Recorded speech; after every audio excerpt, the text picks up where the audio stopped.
waited. And so thank you for coming. I hope you had a Merry Christmas. And I have for us the standards document, ELAR, English Language Arts and Reading standards document for grades 4th, 5th, 6th, 7th, and 8th. Everything that we need to know and the things that we need to be able to do in order to be an effective English language arts reading in these particular grade levels. And the grade level matters because the students are at a different point in. There she is.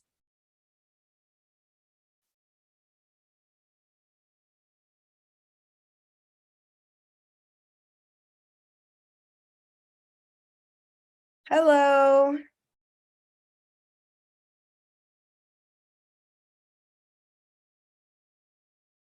Lillian, it's nice to have you. We just started. I know it looks like I've done more. Oh, that's not going to work. Hold on. Close this. But I actually was just kind of annotating while I was on mute before you joined. So you haven't missed anything. I am annotating the standards document, which is, hello, so very important. It is sort of the Bible for your profession, for English language arts and reading, all of the things in the different areas of language development that we need to have knowledge in, and we need to have skills that need to be transferable, right? We need to be able to instruct students to gain these same skills. So it's not enough for you to be able to write coherent sentences. You have to be able to instruct and support students that are having difficulties in the different areas of writing. So lots of things in this document, really important for us to break it down, to do a critical reading like you would do with a students that you were analyzing a text with. We have the different standards listed here for you. And I've highlighted sort of the overarching theme of each one, but there are nuanced skills within that particular standard that you can go and look at.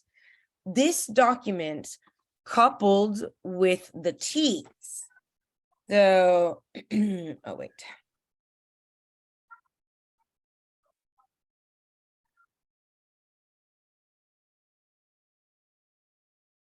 Plus the TEKS are equal the exam, like that is the TEXES ELAR, or which actually any of them, the TEXES exam. It is this document plus your students' TEKS, what they're responsible for learning. You have to know all of the things that they're going to have to learn in your classroom. So it's really important that you have a strong knowledge of those TEKS. And we'll take a look at some of the TEKS, and then we're going to see if maybe we can find some of those being assessed in a STAR document, in a STAR assessment, which is one of the ways that the state assesses students. And with math and reading, students get assessed starting at the 3rd grade. So social studies and science, they don't start getting assessed on that until later. It's really important that we know where they are as far as their skill building. At the end of 3rd grade, the things that we're now doing with science of teaching reading should have our 3rd graders at a pretty good place to start going off in their reading with their reading skills. And I will tell you that there is a huge difference between the way that that early child through 3rd grade and even 6th grade was taught and or supported learning to read while they were reading. It is different than the way that it was, 20 years ago when I started teaching. So science of teaching reading is certainly an improvement. It is a focus on the beginning portions of reading, right? The oral language. So basically most of this portion here Science of teaching reading is a super hyper more knowledgeable review and focus of those skills of practicing oral language in a systematic and sort of structured way all the time, applying those skills to build foundations of reading, the word analysis skills that they need in order to decode and understand text. So the morphemes, looking at pieces, prefixes, suffixes, affixes, and having their prior knowledge of wordplay to help them, analyze new words and gain better reading comprehension. So I'm going to save this really quickly. It'll be in. And just very quickly change the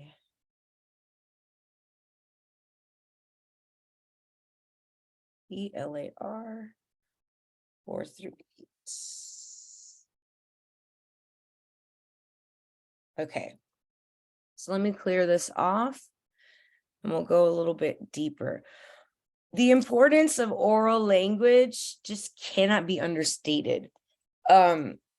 If a student goes into kindergarten and they have a high oral language proficiency, what that means is they have good listening and speaking skills. They can listen for directions, listen for multiple steps, listen for new words, and they have the language with which to question, to describe, so they have more vocabulary words with which to talk. My second grader just came, my ex-husband and I are divorced, and so my second grader came back from her dad's party yesterday, and she was hanging with her 16-year-old cousin on her dad's side, and she's in second grade, and she said, "Mom, Emma says I speak like a 16-year-old." But she is very well spoken. She has an incredibly large vocabulary because she has 3 older siblings, and then her little sister has just as good a vocabulary because she has 4 older siblings and me to speak with. So the practicing of oral language, them already knowing what a word means, even though they don't know what that how it's spelled or what it looks like to read it, does wonders for connecting vocabulary, if they already know what a word means and now they're seeing the way that it's written and breaking down those pieces, they are creating neurological sort of meta-linguistic maps in their brain to access new language faster and sort of more efficiently than if you weren't sort of pre-linguistically mapped, where you had lots of opportunities to practice new words, to speak back after listening to a series of steps or a series of events, and then sort of getting out the message. Oral language importance is so it can't be understated, and it's so important that the state puts it in this is kindergarten for social studies. Let's go to English language arts and reading. And so the both of you should be and so this, I went to elementary because your content area is 4 through 8. So accessing 4th grade is where we'll start. Paragraph 6, oral language proficiency holds a pivotal role in school success. Verbal engagement must be maximized across the grade levels. I tell my students that all the time. A quiet classroom is not learning. A quiet classroom is not practicing or actively acquiring new language, new vocabulary words. I mean, I'm not saying chaos circus level, loudness, but certainly you want for them to be speaking to each other. Does that mean that in a large class, you're going to have to tell them, guys, we can't all be talking like we're outside? Remember, like we were in kindergarten? Because this is what I would say to my 8th graders. We need to use our inside because if not, Miss Sauceda will go crazy. But also other people can't hear each other talking. So everybody, I want for you to be talking to your partner. So let's just make sure that we're not getting too excited, too loud, so that they are respecting each other's space and they're able to still maximize verbal engagement. We want them talking about everything. We want them, excuse me, asking each other questions about the content. We want from them to be, clarifying ideas. I love using think, pair, shares, and I love masterfully pairing. It's almost like detective work. It's science work. What student is going to benefit from a pairing with another student? There's none of this, you get to choose your partner, none of that stuff. We're all resources for each other on a team to grow. So that means that, if I have a student that is maybe an English language learner, that is first language is Spanish and they're intermediate, then I'm going to pair them with someone who is either an advanced high ELL student, because they are comparable to native English speakers, or a native English speaker that speaks that native language, so that they can have a buddy and a pair. So when I do think, pair, shares, or ask them questions, they get to talk amongst themselves, asking questions, one person explaining, the other one digging for more and saying, well, did you mean this? I thought it was that. Negotiating meaning. They don't have to get it right away. There's nothing wrong with turning to your partner and discussing, did you understand that? Or I don't know, I got the tone was anxious, and she said that the tone was, whatever. And so that they can negotiate and discover the meaning. It doesn't have to be A plus B equals whatever. There's ebb and flow. Pairing's very important, and getting the students to be able to speak about, to be thinkers and proficient speakers in all areas of academia, in all areas of life, to be honest with you. If a student is excellent or has high oral language proficiency, they are going to be able to request more additional clarification.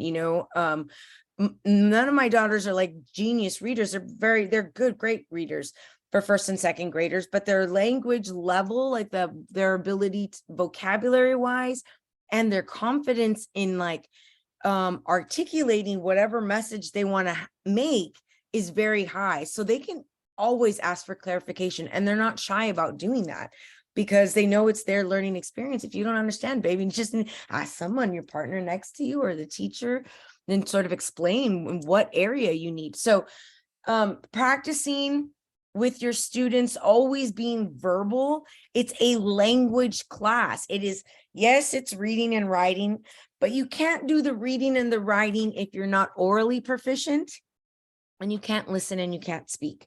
We know that we need for you to be proficient in that. In fact, whenever we go back to kindergarten, we're mostly building on oral language, right? We're not trying to make them readers immediately. We want them to see if they can listen for a message, see if they can follow steps, give multiple steps. Can they tell you what steps that they did after they did them? Those type of things, building their cognitive bank, their skill bank incrementally along the grade levels, beginning from, pre-K, kinder, first, second, third, and now we get to fourth grade. So all of the sort of introductory paragraphs are going to be the same throughout your grade levels. It's very important that you read them like I was reading the standards document, doing an annotated reading of this to understand, maybe repurposing it. We're going to just read one, and then I'll show you what I mean by repurposing it. So the English language arts and reading, TEXES, essential knowledge and skills, TEKS, embody the interconnected nature meaning it's like a big mess, listening, speaking, reading, and writing, and using all of those and thinking together to build their knowledge and proficiency in reading and writing in the English language. And we do this through 7 integrated strands, categories, if you will: developing and sustaining foundational language skills, developing them to begin with, and then sustaining them through practice with lots of different texts, with different cultural texts, with different conversations, comprehension, response, multiple genres, author's purpose and craft, composition, and inquiry. So we are going to be doing, and this is what I mean by you might have to draw pictures or, you know, make notes. And this is going to be terrible, guys. I do apologize, but hold on, draw, and I'm going to draw with this. So my drawing has always been bad, even when I was doing it on like a projector in my classroom and trying to draw pictures for my vocabulary, and it wouldn't always come out great. But you have these 7 areas, right? But each of them developing and sustaining foundational language skills. You got to pay attention to the language part of that, the speaking part of it, the reading part of it, the writing, and the thinking. Those particular areas of language, listening, speaking, reading, writing, thinking, they must be focused on and developed in each of these 7 integrated strands. So it's interconnected, yes, and we're going to focus on and build those things while focusing on these different areas: multiple genres, author's purpose and craft, composition, inquiry, and research. So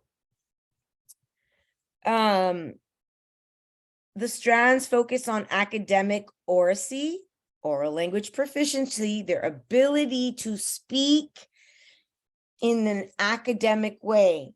My 8th graders could speak to you like little scholars when they analyze tone, you know, in poems and in different pieces.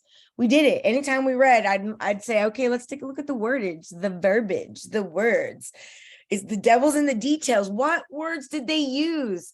Because, you know, if you could say, oh, I was, you know, stuck there, or you could say I was in prison. What's the connotation between me saying I was stuck there and in prison? What does that conjure in you? And what tone am I setting by choosing, instead of to say stuck in a marriage, imprisoned in a marriage? You know what I'm saying? Like, what would the woman be saying?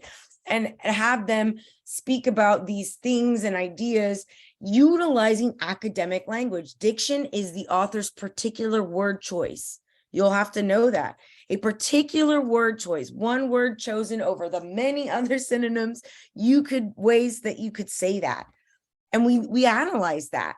We group together specific words that we think, man, these kind of seem like we're unhappy and they feel like a prisoner, lonely, locked away, you know, and look at all these words and creating this feeling, and then come up with author's tone or their purpose for the piece.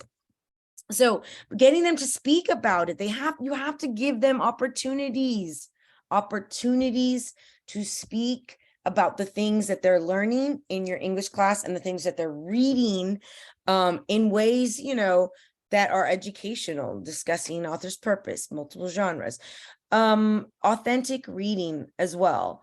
We want them to be reading things that that resonate with them. Bring in stuff that is culturally resonates with your students, things that they choose, things that they're interested in.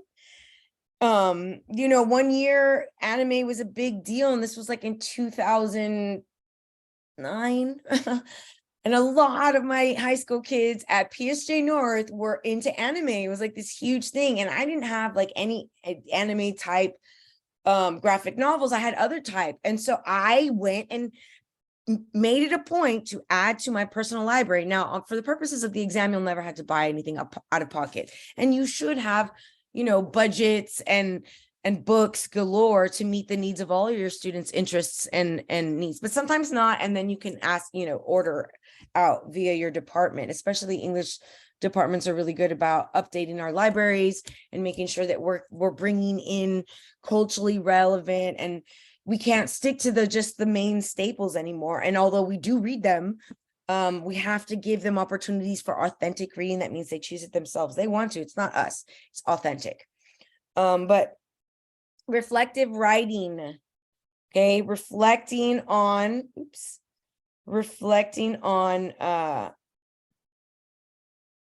reading, reflecting on their writing to ensure literate TEXES. Illiterate, not illiterate. The strands are integrated and progressive, right? With students continuing to develop knowledge and listening skills, knowledge and speaking skills, knowledge and reading and writing and thinking skills the entire way through with increased complexity. So you'll be doing some of the same things, you know, analyzing for author's purpose, but you're going to be much more nuanced, specific, and analytical about it in the 8th grade. I guarantee it. It's just, you're going to become more complex. The reading's going to become more complex, right? The vocabulary is going to be increasingly new and challenging.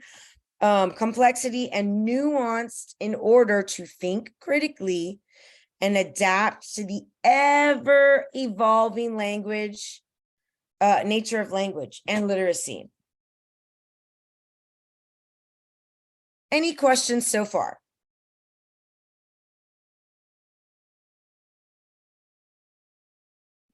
So for my restatement, and this strategy is called chunking the text. When I take a portion and I say, and it's also a skill in metacognition, this chunk right here, I chunk that text and I'm going to put it in my own words, what it's mostly about. I just read it, thought about it critically, and now I'm going to try to, you can either visually represent it. So if you want to write each one of these down and then put, you know, activities for listening and developing, sustaining activities for speaking, or whatever it is you're going to do. So this section talks about how the TEKS are sort of like overlapping and intertwined, interconnected because of the nature of language in it of itself. Listening, speaking, reading, writing, thinking skills need to be practiced in the 7 strands in the TEKS, which are developing and sustaining foundational language skills, comprehension, response, multiple genres, and that multiple genres includes expository text to explain, fiction, nonfiction, biographies, poems, poetry, author's purpose and craft, composition, and inquiry and research. We must have students be practicing their oral language development all the way, always, with their reading and their writing, allowing them to, you know, choose reading for their own and writing for their own, reflecting on their knowledge in order to hit the nuanced complexity of the English language that's ever changing. So that's my restatement. You can do it in a few words, you can draw pictures, you can do a bubble graph, whatever, but this activity is a practice in metacognition. And English teachers especially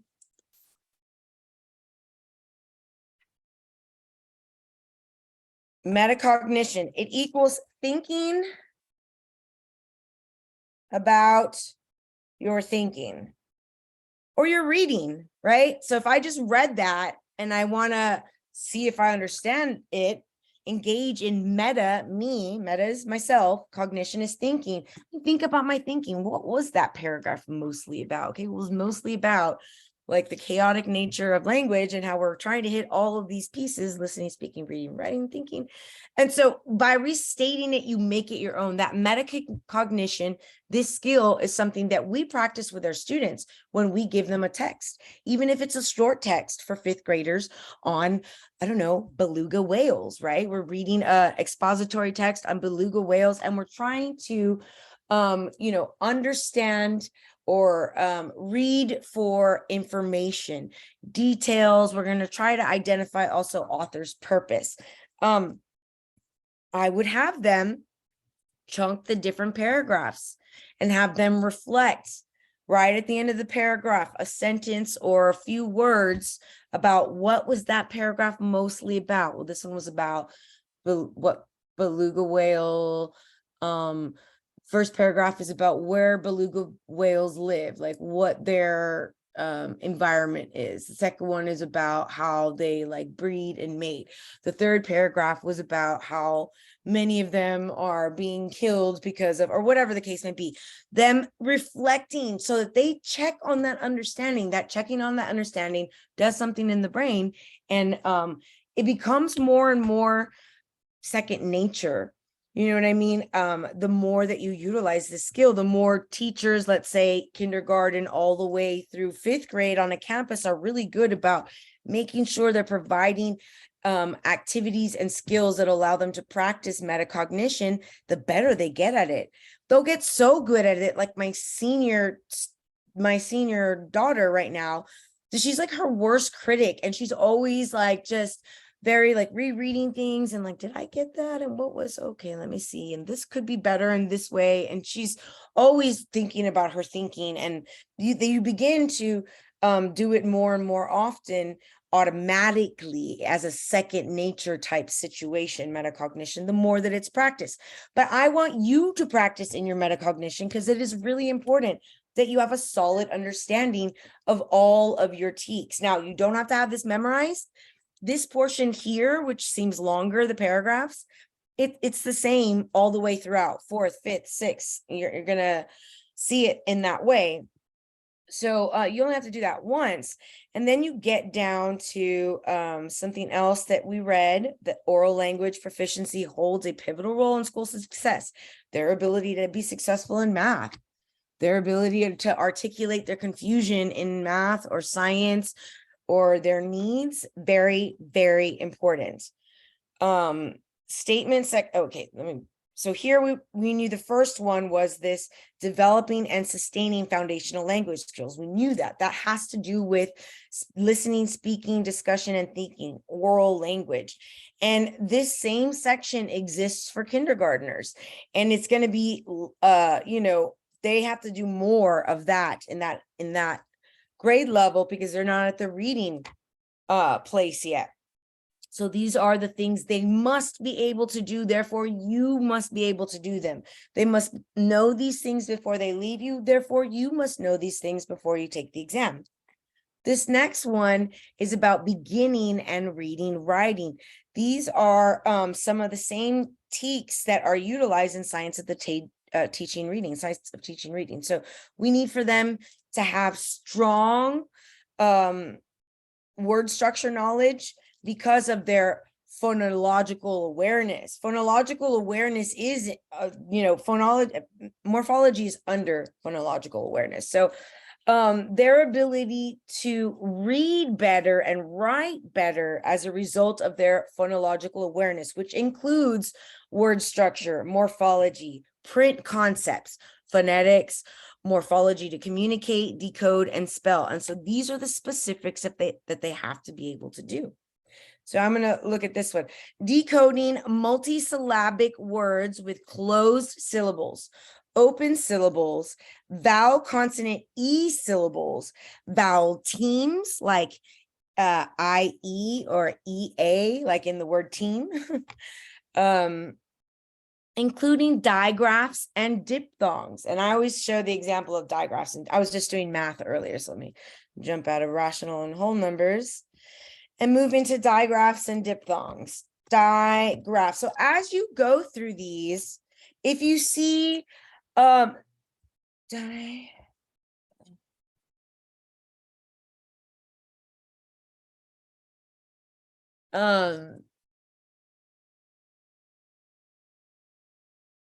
two letters that make one sound. This is a great anchor chart. I love Pinterest because not only does it give you like, it's a great study tool, but it's so great for your own anchor charts in your classroom, right? Yeah, I remember seeing this in like 2 of your videos, I believe. Okay, great. Fantastic. So this is a really great place to go when you're doing your deep dive of your, and I like this, H brothers. Shh. That's so very cool. Lots of great ideas and really great place for you to go for a deeper, close this out, understanding. We can go and type in So what would really help is like doing some research and linking some pictures with the paragraph to better memorize it. Absolutely. So that's what I always tell my students, to go by grade level. Start with grade 4 and do it side by side with your TEKS, like print out, not your TEKS, your standards document, because here it is, oral language. Everything they have to do and know, you are responsible for knowing and doing. Look here. This is oral language, basic linguistic concepts. Phonemes, so a, b, k. Segmentation, segmenting the word into different parts, into the onset, into the rhyme. So for instance, onset rhyme, if we wanted to segment the word, gonna annotate for you. We just looked at digraphs. Let's separate this word where it needs to. The onset is ch, and at is the rhyme. Onset rhyme. You get the onset is before the first vowel. But if I change, let's say if I change the ch to b, instead of saying chat, and I say, okay, guys, substitute the ch sound for b sound. Now what word do I have? And they'll say bat. So say, okay, this is a hard one. Change the b sound for s, and then they'll say sat. So obviously that's a little bit younger, but some of our students are going to be behind for whatever reason. They might be in the special ed program and have specific, reading difficulties. You might have English language learners who are learning the phonemes that are particular to the English language for the first time and need practice saying them, playing with them, looking at pictures. So our standards and the TEKS, they reflect and align perfectly. Of course they do, because this is what we need to know in order to be able to teach them. And this is what they need to be able to do before they leave us. So it makes sense that we need to know all of it, know how to know to do it, and how to instruct and how to assess. How are we checking for understanding? How are we checking to see that they have made progress on their phonemic awareness enough for them to be able to decode increasingly, challenging words? We have to always be checking for understanding. I love seeing my first and second graders the teacher sending home the little assessments that she does, because one of them, what is this one? Well, this one doesn't say it, of course. This one's for reading comprehension, I can just tell, but sometimes, she's checking phonemic awareness. Sometimes she's checking, phonics. So, depending on what she's checking, and then I see, okay, I see what she's assessing in this document. So these are the TEKS for 4th grade. Now let me show you. Go to this page here. And go to, we were looking at 4th grade TEKS. Now, math and reading, you're either lucky or you're unlucky. I say you're lucky, because you have double the study material than any other subject area. Because the state of Texas starts assessing or standardized testing the students to see if how they're doing with their TEKS, right? If they're getting the TEKS they're supposed to, learning those knowledge and readiness skills, getting ready, to be citizens someday of Texas. So that reading starts being tested in the 3rd grade, math and reading. So you guys have steady math and reading assessments, ways to quiz yourself on, do you know the TEKS? That document we were just looking at, the TEKS that are for the students, what they need to do. I mean, the students don't ever see the TEKS, but there are the things that they need to learn and be able to do before they leave your classroom. So they are going to be the subject and at the core of your lesson plans, right? Because you will plan to do particular TEKS and not just one TEK a day. You might be listening actively and asking relevant questions to clarify. That might be one thing they'll have to do in an assignment where you're also, you know, decoding unfamiliar words, reading an expository text. So you'll be doing several TEKS at once. Remember, this English is not only in isolation. So did we look at, oh, I looked at it right here. Vowel teams. AI or Y, rain, train, brain, main, vowel teams. And as soon as the students understand vowel teams, they're gonna be, oh man, I recognize this portion from this word, and it means, and their meta-linguistic map in their brain of language gets larger, and they're able to play around and abstract words better. So here's the 4th grade assessment.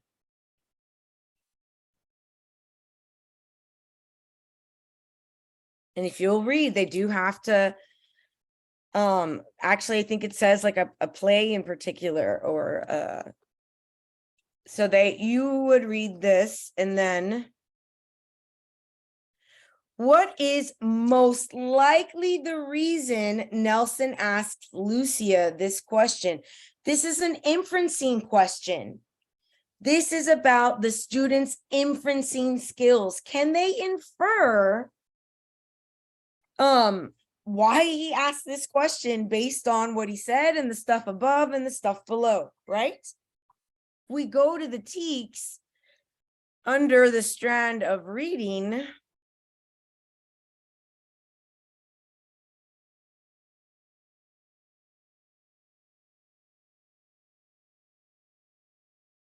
Make inferences and use evidence to support understanding. Making an inference based on what I read and what I know about life. What does the word assume mean? So a vocabulary question, their ability to decode. Can they decode unfamiliar words, right? Decoding words using knowledge, decoding words using syllables, any way that they can, or context clues at this point. Because this point we're using context within and beyond a sentence to determine the relevant meaning of an unfamiliar word or multiple meaning words. So this one here is particularly about vocabulary. Everything that they should have learned is somehow going to be brushed upon in this exam. You should begin, I guess begin with the 4th grade, but I would do I always suggest my students do their deep dive of the standards and the TEKS.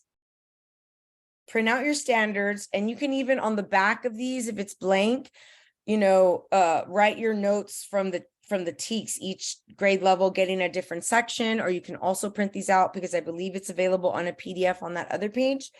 But begin to create visuals for yourself. I had one student do a PowerPoint where, you know, each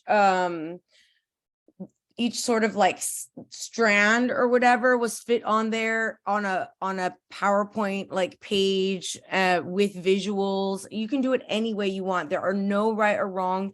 This is for you and your brain, making sure you have done your due diligence to know what they need to know and be able to do what they need to be able to do, and how best to support them in those areas. Now, this is the 4th grade. Certainly you want to take a look at it, but I would certainly make sure that I do lots of the 7th and 8th grade. And that I take those so that I know how to do this stuff. I know how, to identify words, author's point or argument, be able to identify intended audience.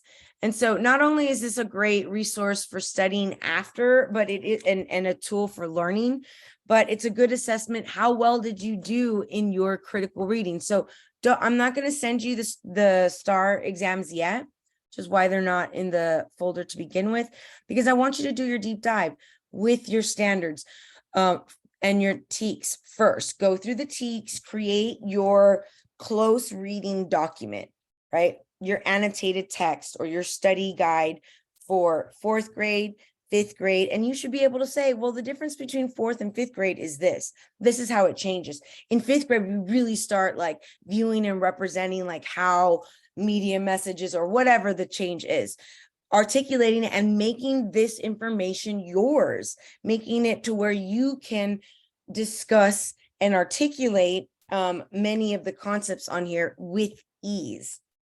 Now, I'm going to give you guys an assignment of beginning your TEKS deep dive, your standards deep dive, and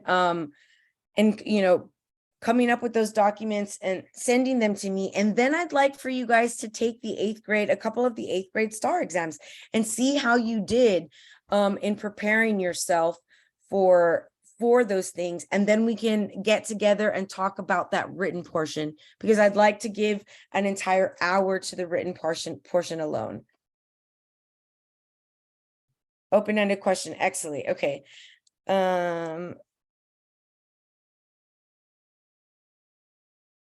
Okay, English 7 through 12. Okay, perfect. You would be doing the same exact thing. And honestly, this is foundational. And the part that we were going over right now, up here, this is all the same. It's going to be held. That's the theme, right? These are the goals. This is what we need to achieve in these different areas. Language is complex. Text complexity increases with challenging vocabulary, sophisticated sentence structure, nuanced text feature, and this is in 4th grade. So if we go to 7th grade, which is appropriate for both of you, and there's overlap with each of them. From elementary to middle school, there's overlap. EC through 6, there's overlap for 4th, 5th, and 6th. Right? Because, those that do 4 through 8 also have 4th, 5th, and 6th, and then they have 7th and 8th. So too, for those doing middle areas and high school. So if we come here and we go to 7th grade, 4 through 8, but we could have gone through 6th grade. Or no, not really, because yours is 7 through 8. You'll see same thing. Text complexity increases with challenging vocabulary, sophisticated sentence structure. ELAR students, English language learners, are expected to meet standards in the second language. That's really hard. People who speak native English have difficulty, understanding Shakespeare, and not saying that you're doing that, or, looking at particular poetry and identifying tone or author's purpose of the poem. So when you throw in the idea that a student is acquiring English as a second language actively, we have to provide each and every available support that we think our students need. Learning who our students are is the first part of the hurdle. What are their skills? What is their skill level in listening, speaking, reading, and writing? Whether they're ELL or native English speakers. I've had some native English speakers who have had horrifically low oral language proficiency for whatever reason. It's very, very low vocabulary, no confidence in speaking, just because they simply don't speak at home a lot. They had older parents or were with grandparents or parents were part of the working poor their entire lives. And so for whatever reason, they haven't had practice. Practice makes perfect, which is why we need to give them every opportunity to practice the language, even the new language, the new vocabulary that we are giving them every day in our English language arts class, giving them opportunities to have conversations, utilizing that language, utilizing social language and academic language.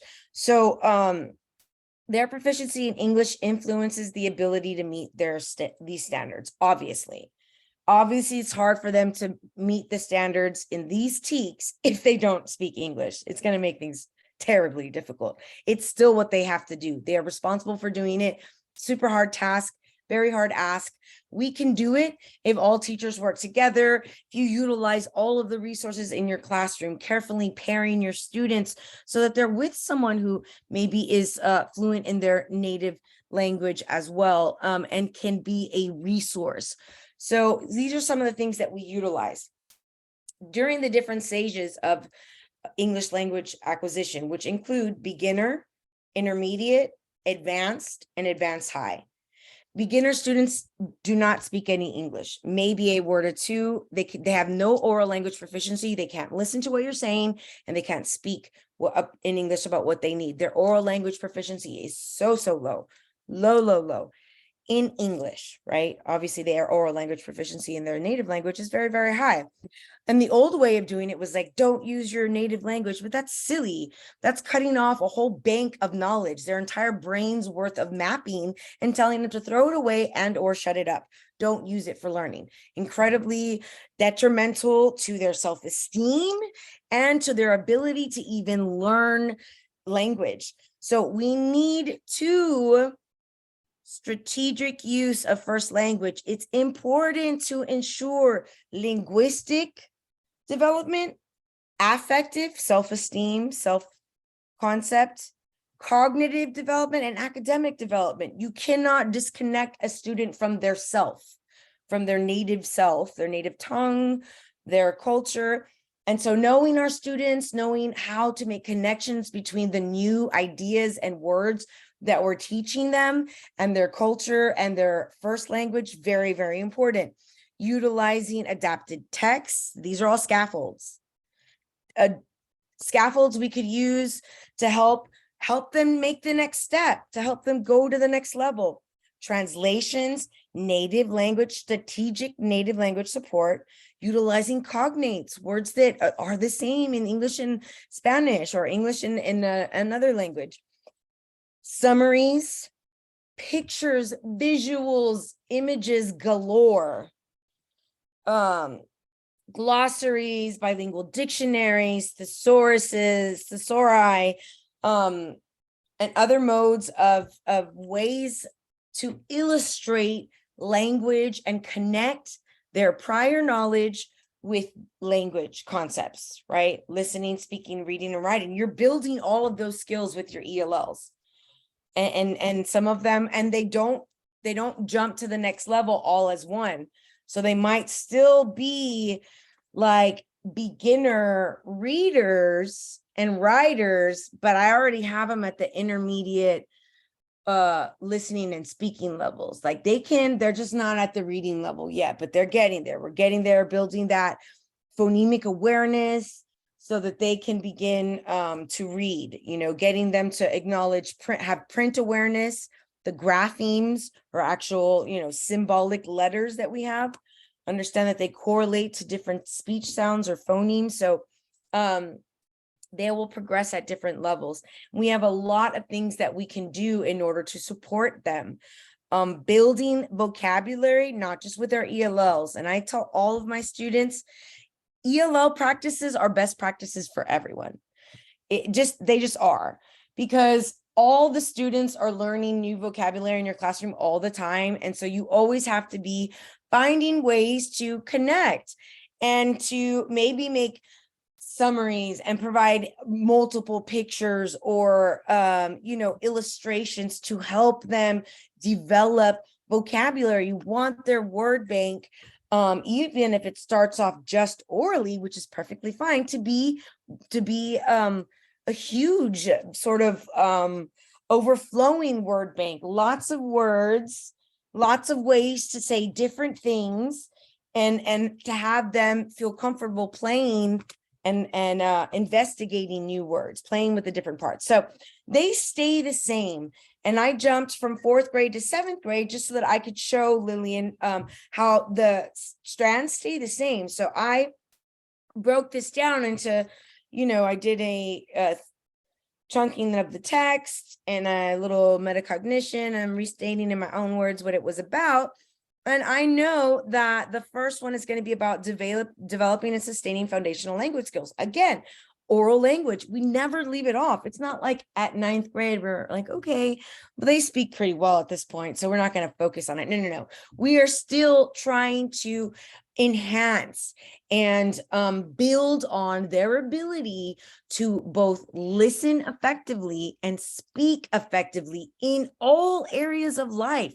So this would be like professional, and how we wear different sort of hats. So you might act or speak differently in a conversation amongst your friends in your room than you would with your boss in a boardroom, right? So that difference of language and understanding that there are different styles of speech for different speech events, and getting them to be proficient so that they can learn to utilize language in that way and not, act a fool when they're in the boardroom with their boss and talking like they're hanging with the homies.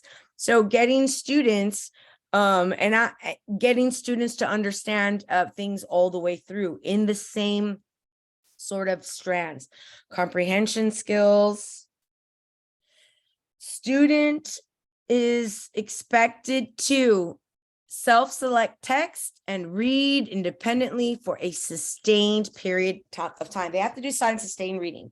The best way to make sure that this is working, you can't just say, okay, guys, Tuesdays and Thursdays, the first 20 minutes of class, we're going to read from our novels that you chose off the class library. And I always try to, put books on there that I think they're going to like. Like I said, I put anime stuff on there. Then there was Harry Potter came out. I put those on there. What else did I put on there they were all into? There was this other one about like these kids that were part of a research experiment and were almost like falcons or birds. Forget what it's called. It's a whole series. Anyway, I wanted them to have stuff they wanted to read there, but I can't just think that they're going to sit and read. Like they could go get their book from the bookshelf, sit and literally stare at a page for 20 minutes and zone out for 20 minutes, or so there's accountability. And my need as a teacher for assessing, I needed to make sure that they were independently reading, really reading, right? For comprehension, for understanding. So I worked into those 20 minutes a rotation. And so you might not get me on Tuesday, but I'll get you by Thursday for sure. We're going to have a conversation about what's going on. I want to hear the dirty details of your book. I might read it because I love to read. So they knew that there was a little bit of accountability and that they had to actively read. And if I'll tell you a secret, if you make sure you have books that they want to read, they won't pretend to read, they'll actually read. And it doesn't always have to be a novel. Get graphic novels, right? Get magazines that have to do about like wildlife or other like smaller books about, sort of like expository text. I had a book about saltwater crocodiles. For sure, the boys loved reading that for silent sustained reading. They just really liked learning about how much damage they could do and all of the science facts. And so it was a different conversation and we weren't talking about plot or whatever, but next time they would get that because those books aren't that large. And so they really can't hang on to them for so long. But the novels, we could really get into the nitty gritty over 6 weeks. And I tell my students, I expect for you to, finish the book in 6 weeks. 6 weeks is enough time to get through this book when you get 40 minutes a week of structured reading time with that book. Plus, anytime you finish your work early and you don't have anything to do, that's where you go, grab your book. They always liked trying to win. Like if I haven't read the book that they're reading, they would get excited about me because I would read them. Like I'm telling you, I read the one about the kids at the science experiments, even though I can't think of what that series is called. It was over a decade ago. But if you show you're excited about reading, about learning, and serious about it, you know. Like I told them, you guys are my little, like, what is it? Book critiques. I'm trying to see what to read next. I have 30 kids in here and you guys are all giving me some good ideas, selling their story, telling me about the people. And I'd ask them, so what are the main characters? And like, have you identified an antagonist, or like who is the problem guy, or is there a problem guy? And they might say, oh, there isn't. Like, there hasn't been, I think it's his self. I think he's his own worst enemy. And I'd say that's a possibility. Man versus self. That is one of the main conflicts. Having those conversations with them, engaging them about their book, having them be prepared. Okay, she's really going to ask me some real stuff. You know, she's going to say some real things and we're going to talk about some real things. So I need to read for understanding, and also having them thinking about their metacognition rules. Because I always explain to my students, I am a reading nerd. I used to ask for books whenever, you know, I would write my Santa list. There would be a list of books on there that I wanted and hoped that I got every year. So I have always been a book nerd, but even sometimes my brain is not really in the good frame, and I have like reread a page or a paragraph over and over and thought to myself, oh my God, I did it again. I was reading and I don't even know what I've read. That's me doing metacognition and checking on myself and saying, that was not reading what you did just then, you know?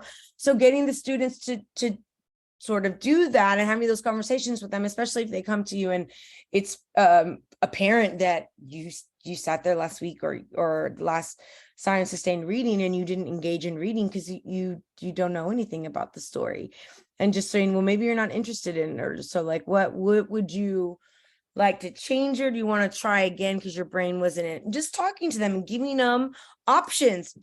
No big deal if you want to switch it out. This one wasn't doing it for you. Cool. Switch it out. Their input is so valuable. Them having a choice makes them feel important in a world where they are the boss of nothing and no one. Being able to change their mind because I thought this was going to be a good book and it's not, without getting in trouble and it not being a huge deal, very important. Be flexible, but you want to get them on the right track. My point is, you want to investigate and say, what's the problem? Were you having a bad day and so your brain kind of zoned out? That happens to me sometimes. If that's the case, go back, but make sure you're checking on your understanding, thinking about what you're reading at the end of each paragraph, telling them to use those metacognition skills and or make a different choice. But it's their choice and that empowers them, and they need to feel like they have choice, especially in their own learning.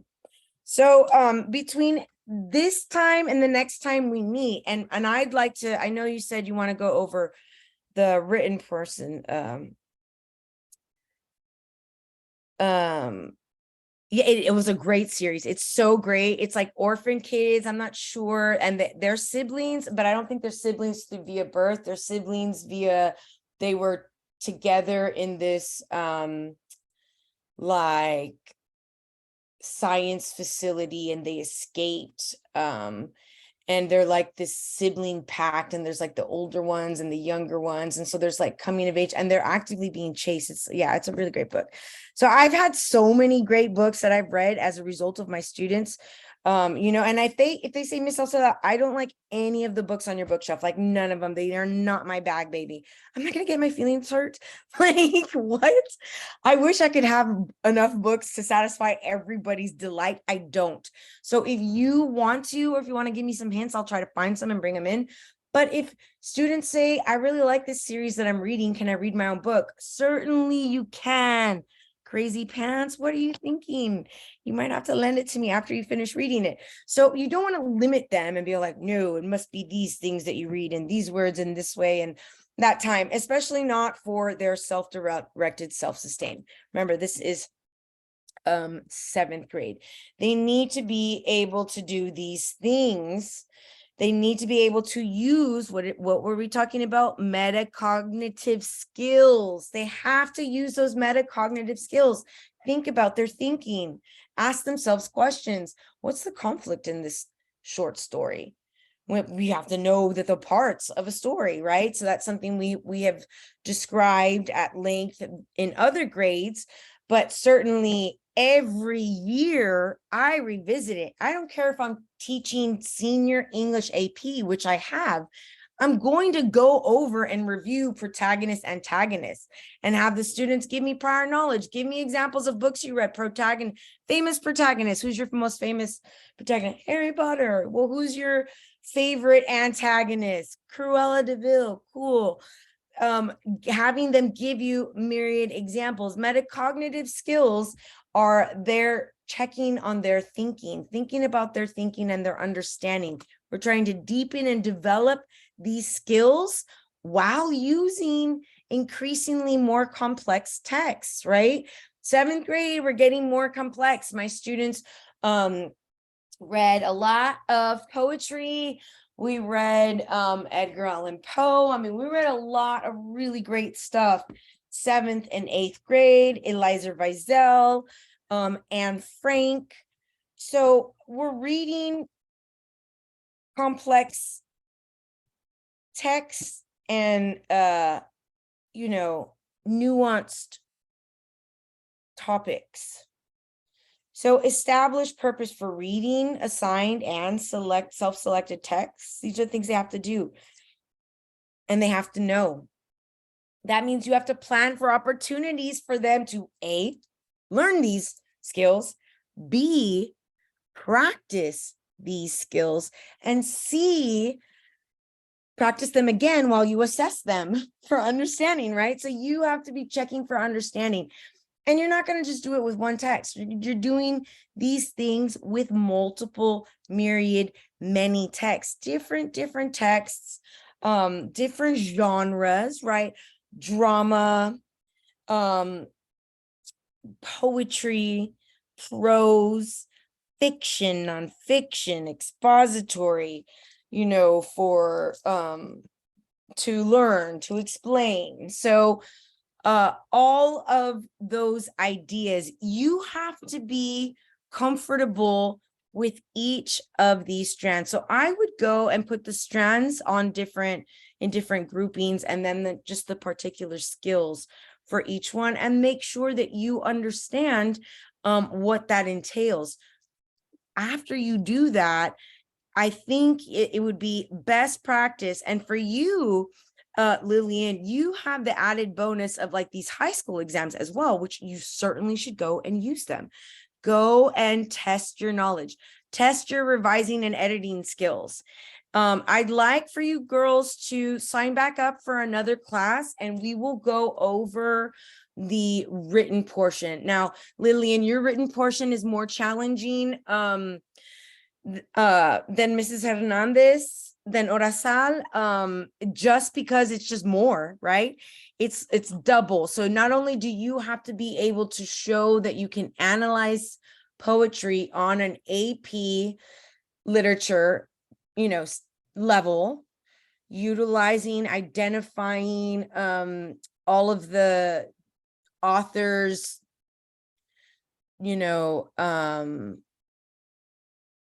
craft in order to understand their meaning and the theme of the piece.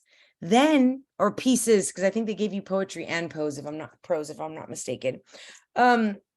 And then you have to draft an AP English 4 level student, right? Response, sort of answering the prompt. What is the author's, in these two texts, what is the theme, the joint theme, or how are they different? How are they the same, or how are they different? And then you have to take a look and you have to assess a student's writing and come up, provide them with evidence of a weakness, give them that evidence, provide a strategy that you're going to utilize in support of that weakness. Oh, and you also have to provide a strength, I believe. So we'll go over the writing portion next time, but I really want for you guys to delve deep. Orazal in the 4 through 8 TEKS and those standards. And for Lillian, you will focus on the 7 through 12 TEKS and those standards. And you should have access to both in the Google Drive. So this is the Google Drive for we were looking at ELAR 4 through 8, but Lillian, there is 7 through 12 here. And I do have already some one of each for you and some practice constructed responses. Miss Sauceda, I don't think I have access to that. Oh my goodness, let me rectify that immediately. Who was it that said that? Oh, me, Lillian. Okay, excellent. So let me hold on. I think I was trying to